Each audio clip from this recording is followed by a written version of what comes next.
بسم اللہ الرحمن الرحیم.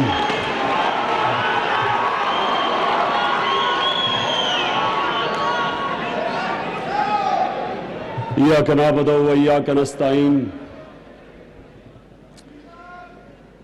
میں آج عثمان ڈار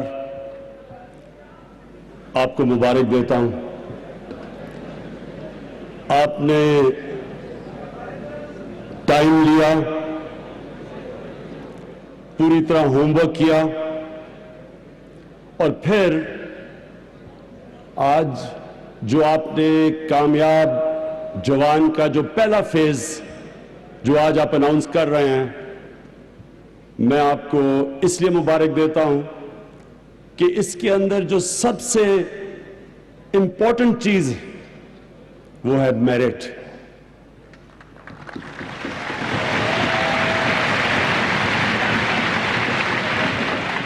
میں آج آپ سب کو, ہمارا پاکستان کا فیوچر یہاں اس ہال میں ہے, میں آپ سے پہلے یہ پروگرام آپ کے سامنے لانے سے پہلے دو تین آپ سے باتیں کروں گا. سب سے پہلے میرٹ.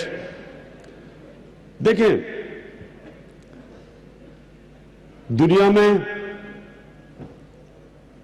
وہ قومیں آگے بڑھتی ہیں جن میں میرٹ کا سسٹم بہتر ہوتا ہے. مسلمانوں کی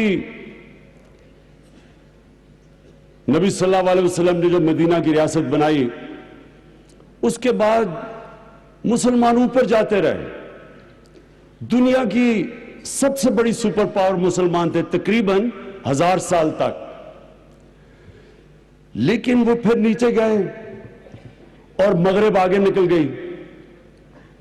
تو علامہ اقبال اور ان سے پہلے شاہ ولی اللہ, انہوں نے ان سے جب پوچھا گیا کہ یہ کیوں مسلمان نیچے گئے اور مغرب آگے نکل گئی, تو انہوں نے کہا کہ مغرب کے اندر, یورپ کے اندر جمہوریت آ گئی, اور مسلمان ایک جمہوری کلچر جو مدینہ کی ریاست تھی اس سے بادشاہت کی طرف چلے گئے.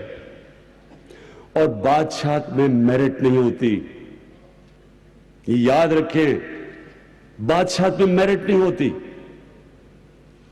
اورنگزیب, جب اورنگزیب اس دنیا سے گیا تو ہندوستان کا جو مغل انڈیا کا جو جی ڈی پی تھا وہ 24% تھا دنیا کا جی ڈی پی, یعنی کوارٹر دنیا کی جو ساری سب سے زیادہ جدر دولت تھی وہ ہندوستان میں تھی. اور ہوا کیا, اتنی بڑی مغل سلطنت جو 180 سال تک ہندوستان کی سب سے بڑی سپریم, بلکہ دنیا کی سپر پاور تھی, وہ کیوں نیچے چلی گئی؟ کیونکہ اورنگزیب کے بعد کوئی بھی ایسا اس کا سکسیسر نہیں آیا, اس کا بیٹا نہیں آیا جس میں وہ قوت تھی کہ اتنا بڑا سلطنت کو سنبھالے. میرٹ نہیں تھی. اگر اس کے بعد جمہوریت ہوتی تو ایک لیڈرشپ میرٹ کے اوپر آتی, خون کے اوپر نہ آتی. تو کہاں 180 سال 6 مغل بادشاہ رہے, 180 سال صرف 6 مغل بادشاہ تھے, ایک سے بہتر بادشاہ آتا رہا. لیکن اورنگزیب کے بعد تقریباً 17 سال میں 6 بادشاہ آ گئے. کسی میں بھی وہ طاقت نہیں تھی کہ اتنی بڑی سلطنت سنبھالے, کیونکہ میرٹ نہیں تھی, خون تھا, خون کے اوپر سلیکشن تھی. اور وہی تھا عثمانیہ سلطنت جو بھی دنیا کی سپر پاور تھی. سلیمان کے بعد کوئی بھی ایسا سلطان نہیں آیا جس میں وہ صلاحیتیں تھی کہ اتنی بڑا مغل اوٹومن ایمپائر کو سنبھال سکتا. تو مغرب کیسے آگے چلے گی؟ وہاں جمہوریت آ گئی. جمہوریت پہ خون پہ سلیکشن نہیں تھی, میرٹ پہ تھی. اور جتنی اچھی جمہوریت اتنی زیادہ میرٹ. تو میرٹ ایک سب سے اہم چیز ہوتی ہے قوم کے اوپر آنے پہ.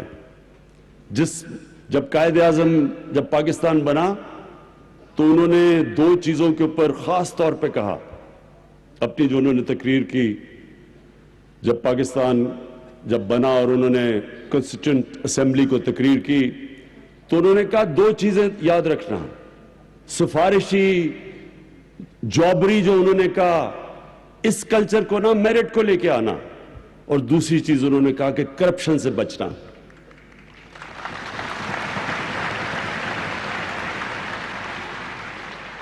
اور ہمارے ملک میں بدقسمتی سے اگر آج ہمارے حالات برے ہیں تو یہی دو چیزیں نہیں تھی پاکستان میں نہ میرٹ تھی اور نہ ہم کرپشن کو روک سکے اور انشاءاللہ جب یہ ملک ٹھیک ہوگا اور جو ہو رہا ہے تو یہ دو چیزیں سب سے آگے آئیں گی میریٹوکریسی اور دوسرا ہم کرپشن کے اوپر جو قابو پا رہے ہیں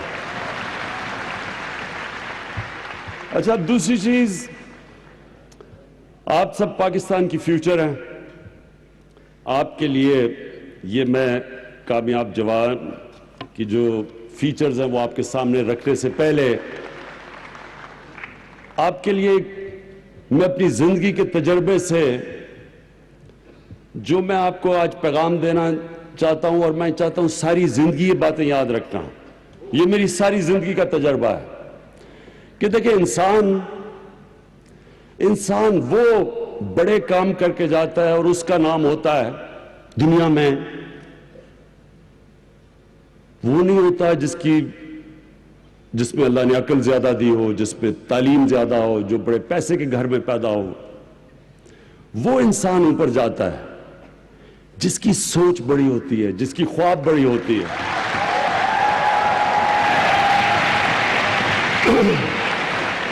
اس لیے آپ سب کے لیے یا خواتین ہیں یا نوجوان ہیں سب کے لیے آپ کے کہ یاد رکھنا بڑی خواب بڑی سوچ بڑی رکھنا اور بڑی سوچ ہمیشہ ایک انسان سے نکل کے ہوتی ہے بڑا انسان وہ ہوتا ہے جو اپنے سے باہر نکل آتا ہے جو اپنی ذات سے باہر نکل آتا ہے دنیا کی تاریخ میں بڑے بڑے امیر لوگ آئے کوئی آج دنیا ایک امیر آدمی کو یاد رکھتی ہے کوئی آپ کو یاد ہے امیر آدمی آج ہے جیسی وہ مرتا اس کے بچے ہی اس کو بھول جاتے ہیں باقی دنیا تو چھوڑیں انسان اس کو دنیا اس انسان کو یاد رکھتی ہے جو انسانوں کے لیے کچھ کر کے جاتا ہے اس لیے جو سب سے جس کو greatest man in human history جو ایک 100 گریٹسٹ مین کی جو ایک کتاب ہے اس میں نمبر 1 ہمارے نبی صلی اللہ علیہ وسلم ہے اور ہمیں قرآن میں کہا گیا کہ ان کی زندگی سے سیکھو تو ان کی زندگی کیا یہ بار بار اگر آپ نے بڑا انسان بننا ہے نوجوانوں اگر آپ نے بڑا انسان بننا ہے تو ان کی زندگی کو بار بار پڑھو سمجھو وہ کیا ہے کیسے کیا چیز تھی ان میں کیا کوالٹیز تھی کہ انہوں نے دنیا کی تاریخ ہی بدل کے رکھ دی ایک سنو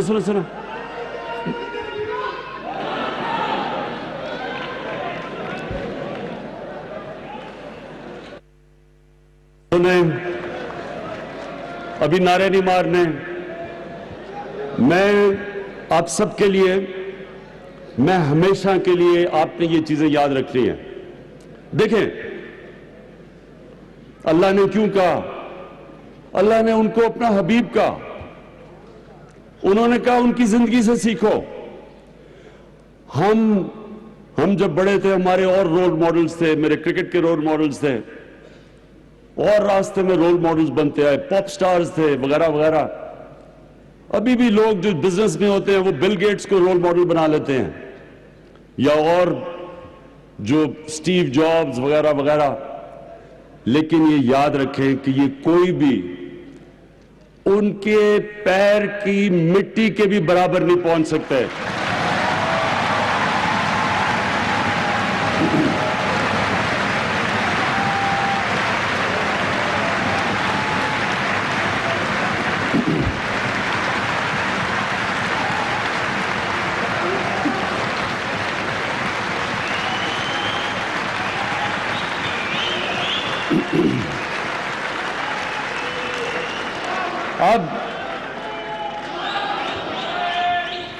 اب سنیں.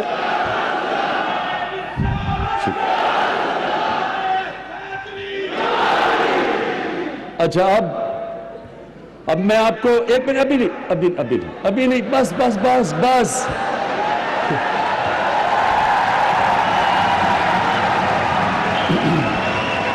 اچھا جی اب سنیں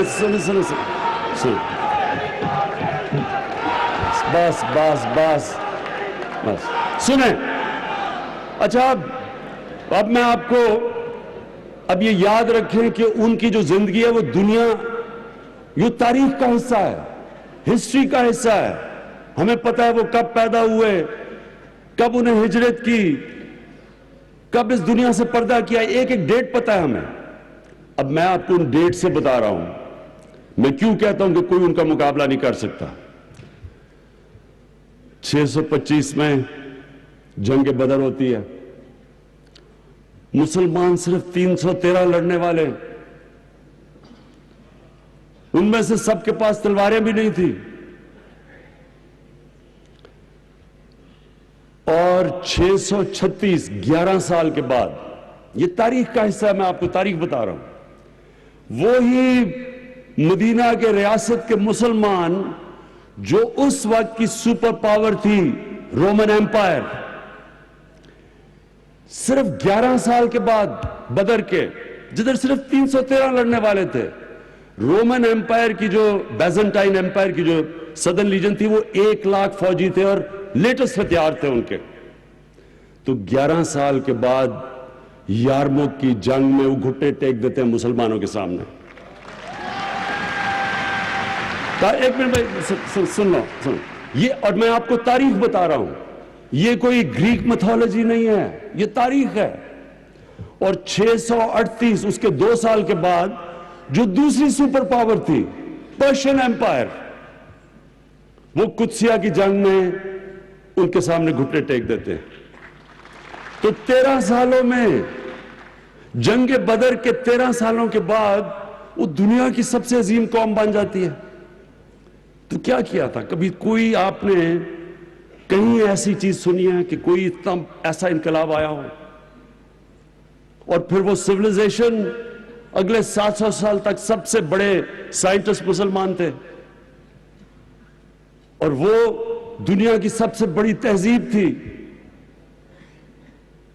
مسلمانوں کا کیریکٹر انہوں نے ایسا بنایا کہ انڈونیشیا اور ملیشیا میں مسلمان تاجروں کو دیکھ کے لوگ مسلمان ہو گئے. ایمانداری تھی ان کی، سچائی تھی. سو میں یہ جو آپ کو کہہ رہا ہوں یہ آپ نے سمجھنا ہے نوجوانوں، بیکاز فیوچر تو آپ کا ہے. تو آپ نے ایک چیز سمجھنی ہے. نمبر 1 سب سے امپورٹنٹ چیز یہ کہ ہمارے نبی صلی اللہ علیہ وسلم نے انسانوں کو بدلا. اور قرآن کی آیت ہے کہ میں کبھی کسی قوم کی حالت نہیں بدلتا جب تک وہ قوم خود اپنی حالت بدلنے کی کوشش نہ کرے. یعنی کہ اگر ہم نے نیا پاکستان بنانا ہے تو حکومت ایک طرف کوشش کرے گی اور قوم دوسری طرف کوشش کرے گی، مل کے نیا پاکستان بنے گا. اور پھر ہم نے ان کی زندگی سے کیا سیکھا؟ مدینہ کی ریاست پہلے دن مدینہ کی ریاست نہیں بن گئی، پہلے دن سے جدوجہد شروع ہوئی. آہستہ آہستہ چینج لے کے آئے. پہلے دن وہ چینج نہیں تھا. جو تبدیلی ہوتی ہے آہستہ آہستہ آتی ہے. انسان بدلتے ہیں، مائنڈ سیٹ بدلتا ہے. وہ بھی لوگ، مدینہ کے لوگ، وہ بھی انہوں نے اپنا کیریکٹر بدلا. عظیم قوم بنتا ہے کوئی آ کے ایک سوئچ آن نہیں ہو جاتا کہ ایک دم تبدیلی آ جاتی ہے. ذہنوں میں پہلے تبدیلی آتی ہے, پھر زمین پہ تبدیلی آتی ہے.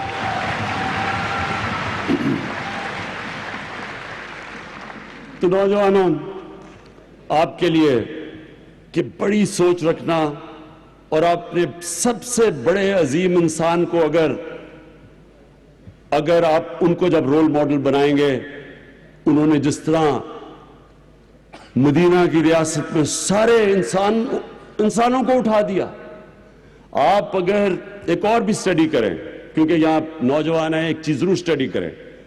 جب نبی صلی اللہ علیہ وسلم اس دنیا سے گئے, اس کے 30 سال بعد موروکو سے لے کے تو مسلمان ہندوستان سے لے کے سینٹرل ایشیا پہنچ گئے. کوئی ان کے پاس لیٹسٹ کوئی نئے ہتھیار نہیں تھے. مثلا منگولین چنگیز خان نے بھی تو دنیا میں بڑی تیزی سے فتح کیا تھا, لیکن ان کے پاس ٹیکنالوجی آ گئی تھی, ان کے پاس کمان آ گئی تھی, وہ جو زیادہ دور تیر مارتی تھی باقی دنیا کے, اور پھر ان کا ڈسپلن آ گیا, ان کی ٹیکٹکس تھی.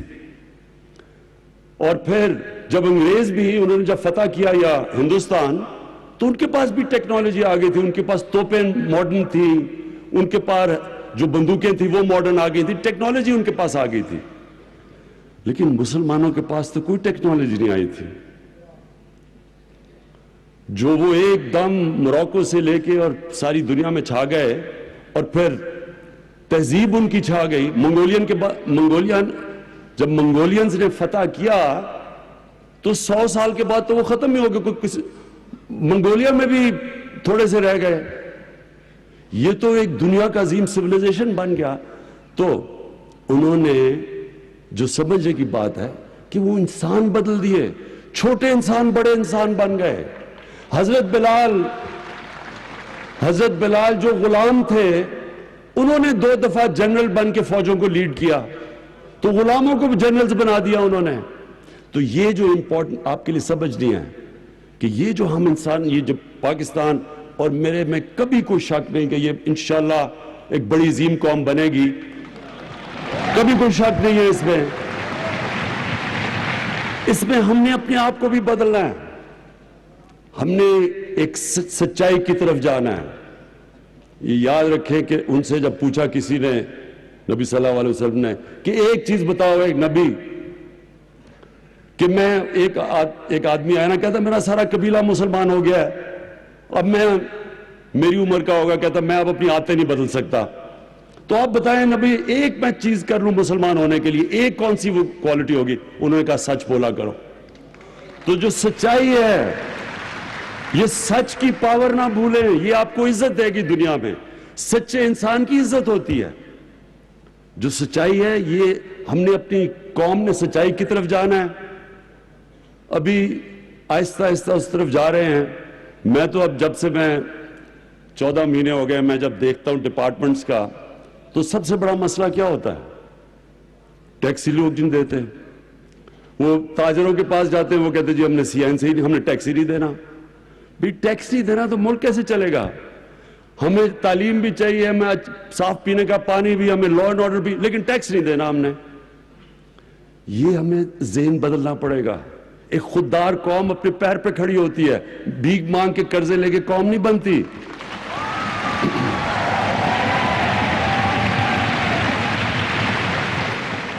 پھر اب ہو کیا رہا ہے یہاں؟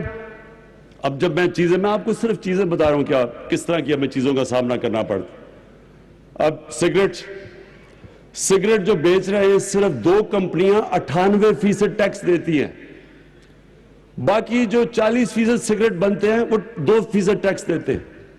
ٹیکس ہی نہیں دیتے. جو ایماندار ہے, ایمانداری کے اوپر ٹیکس لگ جاتا ہے, جو 2 نمبری ہے وہ بڑا نفع کماتا ہے. دیکھیں ہمیں اپنے آپ کو بدلنا پڑے گا, اور جو نہیں بدلے گا, میں ابھی آہستہ آہستہ چل رہا ہوں. میں ابھی آپ سب کو بتاؤں, کیونکہ میں نے بھی پوری مدینہ کی ریاست سٹڈی کیا, تو انہوں نے بھی آہستہ آہستہ تبدیلیاں لے کے آئے تھے, اس لیے میں بھی آہستہ آہستہ کر رہا ہوں. لیکن آخر میں اگر ہم نے خوددار قوم بننا ہے تو ہمیں ٹیکس دینا پڑے گا. ہم ٹیکس کے بغیر نہیں بن سکتے. یعنی اور اللہ نے اس قوم کو اتنا کچھ دیا ہے, ابھی آہستہ آہستہ آپ کو پتا چلے گا کہ اللہ نے دیا کتنا اس قوم کو. مجھے خود نہیں اندازہ تھا کہ اللہ نے اس کو کیا کیا چیزوں سے نوازا ہوا ہے, تو یہ بھی ابھی آہستہ آہستہ آپ کو پتا چلے گا. تو نوجوانوں, سب سے پہلے تو یہ یاد رکھنا ہے کہ بڑی سوچ رکھنی ہے, اور یہ جو آپ قرضے ابھی آپ کو دیے جائیں گے, اپنی چھوٹی سوچ نہ رکھنا. یعنی یہ بڑی بات ہے کہ آپ قرضے میں آپ سوچیں کہ آپ کیا کرنا چاہتے ہیں زندگی سے, اور ہمیشہ جو ذہن بڑا ہی سوچ رکھتا ہے وہی بڑا بنتا ہے. اچھا جی, عثمان کی اب میں پہلی چیز جو آپ کو خوشخبری سنانا چاہتا ہوں وہ یہ کہ ہم نے 100 ارب روپے کے قرضے رکھے ہیں, جس میں سے یہ نوجوانوں کے لیے ہیں, اور جس میں سے 25 ارب صرف خواتین کے لیے اسپیسیفکلی ہوں گے.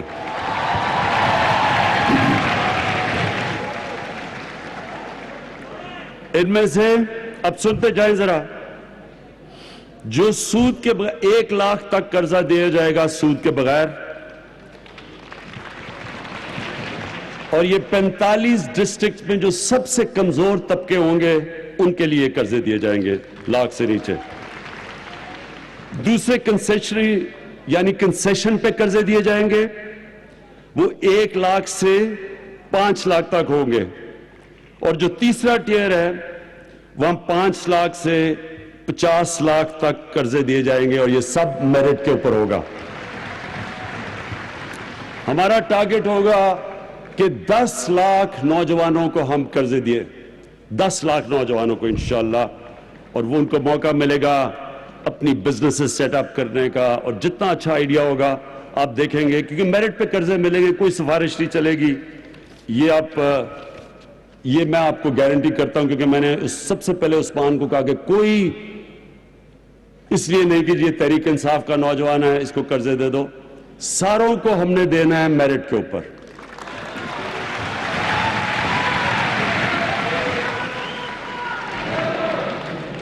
ہم ویسے فضل الرحمان کے لوگوں کو بھی قرضے دے دیں گے اگر وہ میرٹ کے اوپر آ جائے.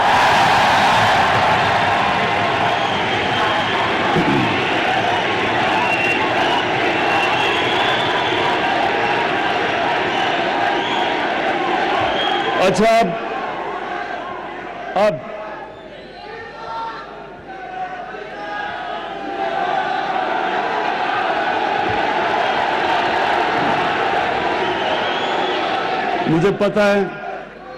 مجھے پتا ہے کہ یہ پہلی اسمبلی ہے جو ڈیزل کے بغیر چل رہی ہے.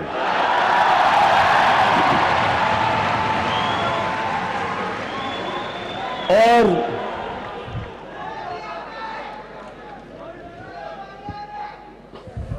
میں اس کے اوپر مزید اور بات نہیں کروں گا.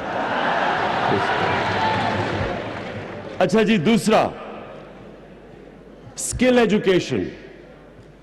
ہمارے پاس یوتھ ہے, یہ بہت بڑی طاقت ہے ہمارے پاس, لیکن بدقسمتی سے جو سکلز ہیں, جو اب زمانہ آگے جا رہا ہے, آئی ٹی سے اب چلا گیا ہے آرٹیفیشل انٹیلیجنس پہ, یہ ایک نیا دور آ رہا ہے.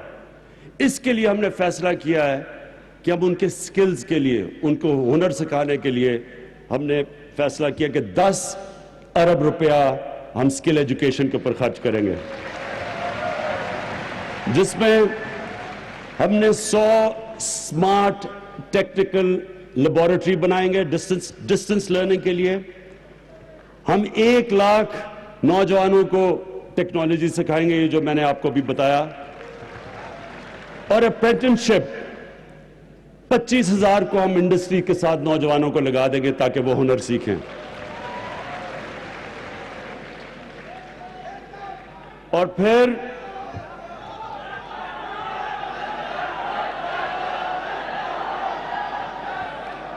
سنو اور پھر ہم نے 500 سکلز لیبارٹری ہم نے مدرسوں کے اندر فیصلہ کیا بنانے کے لیے.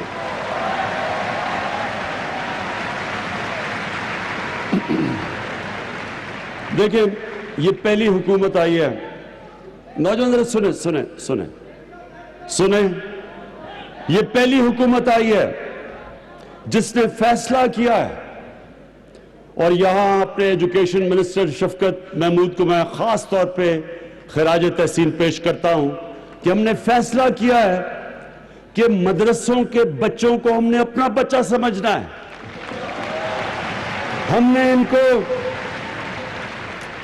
ان کو دینی تعلیم کے علاوہ سائنس بھی پڑھانی ہے. ہم نے ان کو وہ ٹیکنالوجیز دینی ہے تاکہ یہ جو مرضی بننا چاہے، ڈاکٹرز، انجینئرز، جنرلز، ججز، جو بھی بننا چاہے.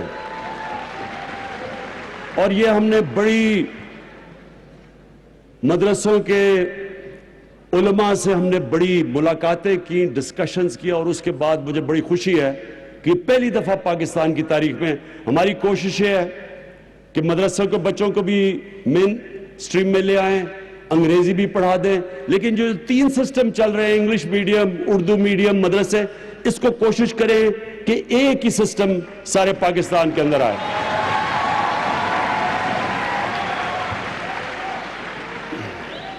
اس کے بعد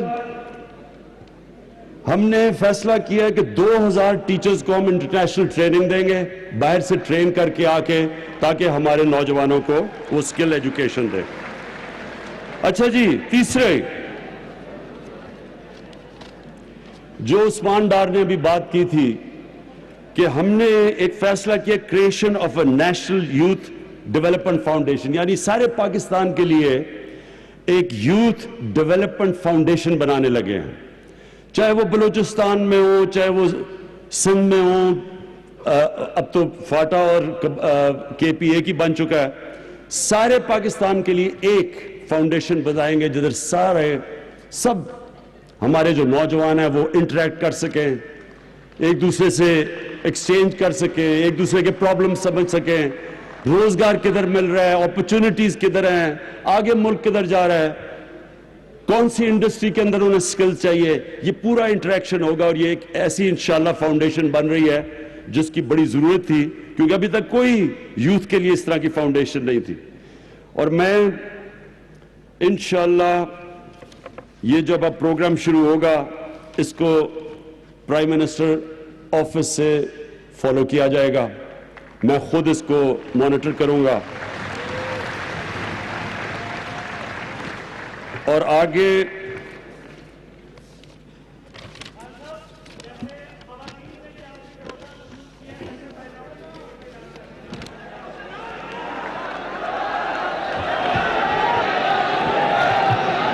ابھی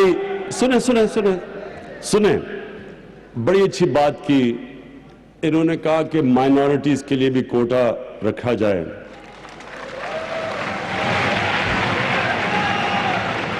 میں پھر سے اپنے قوم کو یہ بتانا چاہتا ہوں، یہ بار بار کہہ بیٹھا ہوں کہ ہمارے جو رول ماڈل ہیں ان کو رحمت العالمین کہتے تھے، رحمت المسلمین نہیں کہتے تھے. ہمارا جو رب ہے وہ رب العالمین ہے، سب انسانوں کا خدا ہے. اس لیے پاکستان وہ ملک بنے گا اور بننے جا رہا ہے، کیونکہ ابھی تک ہم نے اپنی اقلیتوں سے جو ہمیں جس طرح کا ان کو وہ یعنی جس طرح کے برابر کے شہری رکھنا چاہیے تھا، مجھے کئی دفعہ مایوسی ہوتی ہے، ہم اس پر نہیں اترتے. لیکن انشاءاللہ جو نیا پاکستان ہے وہاں برابر کے شہری بنیں گے، اور انشاءاللہ ہر جگہ ہماری اقلیتوں کو ہم پورے جو ہم کوئی فرق نہیں کریں گے انسانوں کے اندر. تو آپ اس میں بے فکر رہیں. اچھا جی، آگے ایک منٹ، آگے میرے 3 پروگرام ہمارے آنے والے ہیں آگے. ٹھیک، معذوروں کا تو ہے، اسپیشل لوگوں کا. اچھا جی، آخر میں ہمارے جو آنے والے 3 پروگرام لانچ ہونے والے ہیں جن کے اوپر تیاری ہو رہی ہے. ایک ہے گرین یوتھ موومنٹ، جو ہم نے پاکستان کو گرین اینڈ کلین پاکستان کا فیصلہ کیا، ایک صاف اور ہرا پاکستان. اس کے اندر ہم نے اپنے نوجوانوں کے لیے ہر جگہ ہم اب آپ کی ممبرشپ کریں گے جب بھی ہمارے یہ پروگرام ہوں گے. اور ہم نے آپ کو پتا کہ 10 ارب درخت اگانے ہم نے اگلے 5 سالوں میں اس ملک کو کلائمیٹ چینج سے بچانے کے لیے، تو اس میں ہم پورا آپ کو شامل کریں گے۔ اور پھر ہے سٹارٹ اپ پاکستان، کہ جو بھی اچھے آئیڈیاز آتے ہیں نوجوانوں کے، جس کے لیے ان کو قرضے چاہیے، سٹارٹ اپس جسے کہتے ہیں، کوئی بزنس شروع کرنا چاہتا ہے، اس کے لیے ہم انشاءاللہ پوری تیاری کر رہے ہیں آپ کے لیے، تاکہ ہم یوتھ کے لیے اپنی بزنس سٹارٹ اپ کرنے کے لیے پروگرام ہو۔ اور پھر آخر میں نیشنل انٹرنشپ پروگرام۔ انٹرنشپ بہت ضروری ہے، اور یہ بھی ہم نے انڈسٹری سے بات کر چکے ہیں، تو یوتھ کے لیے ہم مختلف انڈسٹریز کے لیے اندر انٹرنشپ کروائیں گے۔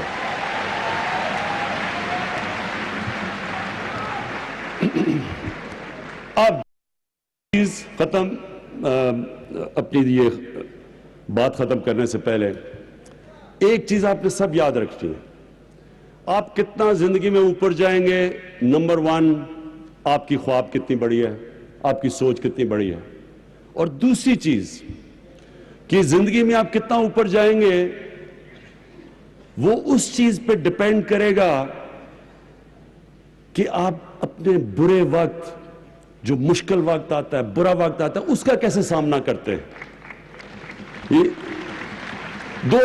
دیکھیں میں آپ کو بتاؤں، کیونکہ میں نے تو زندگی میں اونچ بھی دیکھی ہے اور بہت نیچ بھی دیکھی ہوئی ہے، ہار جیت دیکھی ہوئی ہے۔